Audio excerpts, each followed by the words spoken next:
Ce qu'il convient d'appeler la rencontre du siècle a eu lieu ce mardi 12 juin à Singapour entre le président américain Donald Trump et son homologue de la Corée du Nord, Kim Jong-un. Un rendez-vous qui s'est tenu dans un hôtel de luxe de Singapour. Au menu de ce sommet historique, la dénucléarisation de la Corée du Nord. Un problème qui avait surchauffé les relations entre les deux puissances. Washington demande à Pyongyang sa dénucléarisation complète, vérifiable et irréversible. La Corée du Nord réclame quant à elle la levée des sanctions économiques et une normalisation du pays au sein de la communauté internationale. Les deux dirigeants ont signé à cet effet un texte commun dans lequel Kim Jong-un s'engage derrière le principe d'une dénucléarisation complète de la péninsule coréenne. Le président américain Donald Trump a aussi assuré qu'il était prêt à inviter le leader nord-coréen Kim Jong-un pour une première visite à la Maison-Blanche. Dans le test, Kim Jong-un réaffirme son engagement envers le principe d'une dénucléarisation complète de la péninsule coréenne selon une photographie du test vu par l'AFP. Le document ne mentionne pas l'exigence américaine de dénucléarisation complète, vérifiable et irréversible, une formule qui signifie l'abandon des armes et l'acceptation d'inspections, mais réaffirme un engagement antérieur plus vague. Les États-Unis, eux, promettent des garanties de sécurité. L'accord établit également que les deux pays travailleront ensemble à la construction d'un régime durable, stable et pacifique dans la péninsule coréenne. L'anniversaire des 73 ans du président Laurent Gbagbo a été célébré en Côte d'Ivoire et en France, particulièrement en région parisienne. Ils étaient nombreux, les amis et partisans de l'illustre prisonnier, incarcéré depuis le 30 novembre 2011 à la Cour pénale internationale de La Haye. Chants, danses et témoignages, la cérémonie était chargée en émotions. Il y avait des personnalités politiques, artistiques et culturelles telles que Stéphane Kipré, Guergui Séli, Serge Kassi, François Quincy, Blissy Tébil et bien d'autres. Pour nous, le président Laurent Gbagbo est la pierre angulaire de la réconciliation en Côte d'Ivoire. Le président Gbagbo est l'élément incontournable qui peut ramener la paix en Côte d'Ivoire.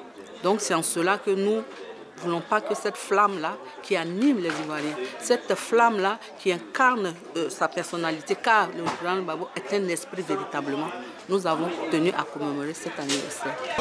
Au-delà de cette crise post-électorale, il est en prison d'abord parce qu'il a voulu que la Côte d'Ivoire, de la Côte d'Ivoire du moins, parte une autre façon de voir l'économie mondiale. Laurent Gbagbo a toujours dit « Je ne veux pas chercher de la richesse pour des gens qui sont installés au pouvoir. Je veux qu'on me donne le pouvoir pour que je le redonne aux Ivoiriens. » Ça voulait dire quoi?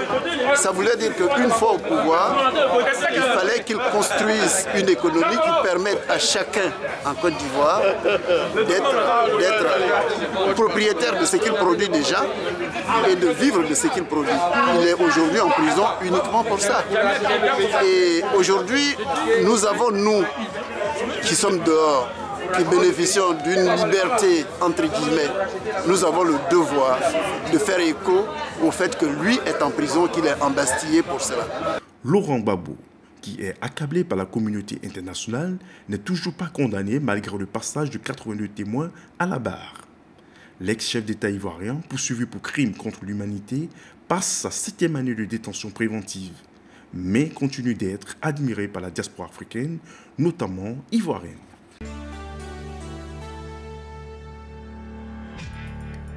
Paul Decuy, le célèbre animateur des programmes radio, ancien directeur de Fréquence 2, deuxième chaîne de radio publique ivoirienne et président d'honneur de Miss Aoulaba, a définitivement rangé le micro. En exil au Bénin depuis la crise post-électorale en 2011, il est décédé le mercredi 6 juin 2018 au Bénin des suites d'un accident cardiovasculaire AVC. Déjà bien connu en Côte d'Ivoire, le journaliste animateur devient populaire grâce à ses émissions comme Mythes et Mystères, Tout Point, Les choses de la nuit, puis dernièrement Raison d'État pendant la crise post-électorale. Fauché depuis le Bénin par la maladie en 2016, Paul Decuy a été transféré à Paris pour se faire soigner. Et s'était très bien remis de son mal avant son retour à Cotonou, la capitale béninoise où il a rendu l'âme ce mercredi. En exil au Bénin depuis la fin de la crise post-électorale, à l'image d'un grand nombre de journalistes et militants du FPI, il avait écarté l'idée d'un retour au pays par crainte de représailles du pouvoir en place. Paul Decuy est décédé à 62 ans, laissant derrière lui une veuve et des enfants. La Côte d'Ivoire perd un homme. La presse ivoirienne en général et la radio-télévision ivoirienne RTI en particulier perd un grand professionnel.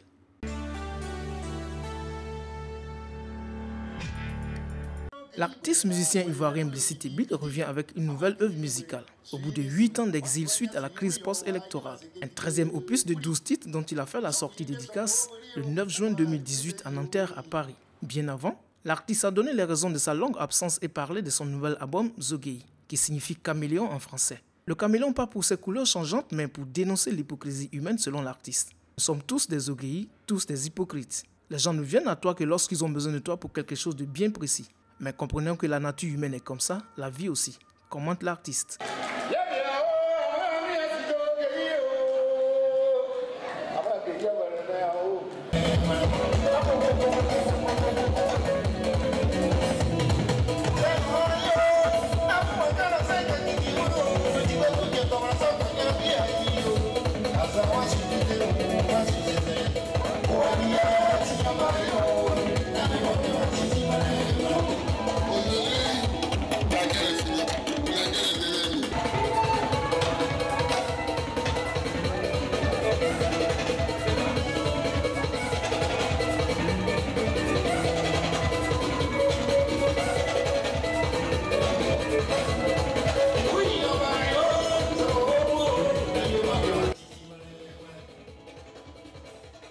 La soirée dédicace en elle-même a été d'une belle facture.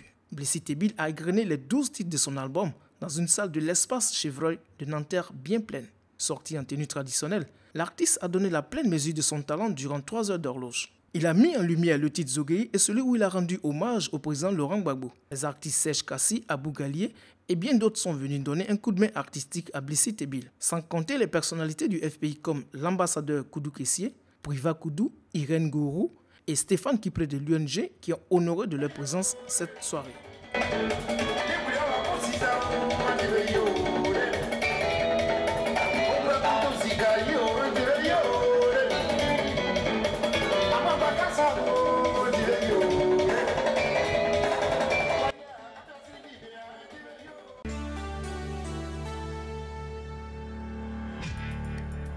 Le président kenyan Uhuru Kenyatta a officiellement lancé dimanche 3 juin un programme pilote en vue de l'exportation de pétrole brut extrait dans le nord-ouest du pays. Le programme pilote prévoit l'acheminement par camion de quelques 2000 barils par jour depuis les puits de pétrole situés près de Lokichar dans le comté de Turkana vers le port de Mombasa à plus de 1000 km de là. Monsieur Uhuru Kenyatta a récemment annoncé qu'un accord avait été trouvé avec la clé de répartition suivante. 75% pour le gouvernement national, 20% pour le comté de Turkana et 5% pour les communautés locales. La découverte de pétrole au Kenya a été annoncée en 2012 par la société britannique kenyane Tullow, qui est également chargée de l'exploitation. Les réserves exploitables, dites probables, sont estimées à 560 millions de barils.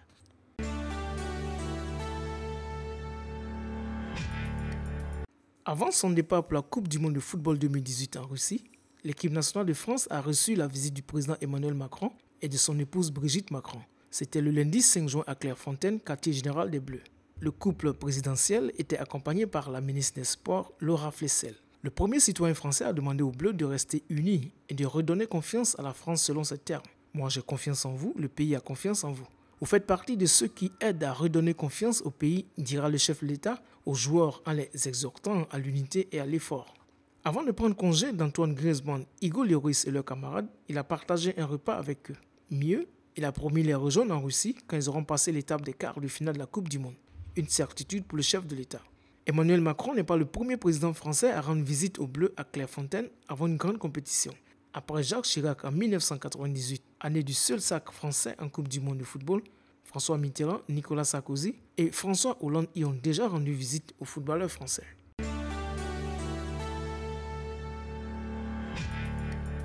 Au moins 62 morts ont été tués dimanche soir dans l'éruption d'un volcan très actif du Guatemala selon un nouveau bilan annoncé lundi par l'Institut national médico-légal. L'éruption du volcan de feu haut de 3763 mètres et situé à 35 km au sud-ouest de la capitale Guatemala a également entraîné l'évacuation de plus de 4500 personnes.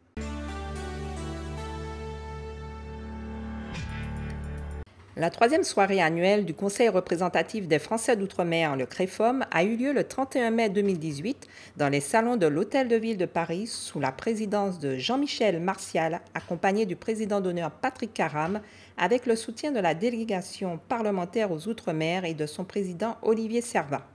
Plus de 400 personnes ont répondu à l'appel, de nombreux élus ultramarins tels que Victoire Jasmine, sénatrice de la Guadeloupe, ou l'ancienne ministre des Outre-mer et députée de Paris, Georges-Paul Angevin.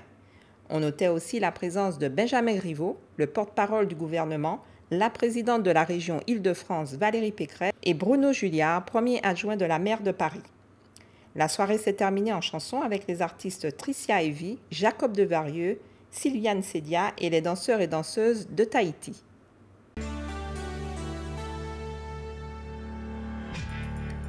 L'animation Tous en fauteuil s'est déroulée pour la première fois sous la Tour Eiffel le samedi 3 juin 2018 avec Michael Jérémiaz, ancien champion du monde de tennis fauteuil et porte-drapeau des Jeux paralympiques de Rio.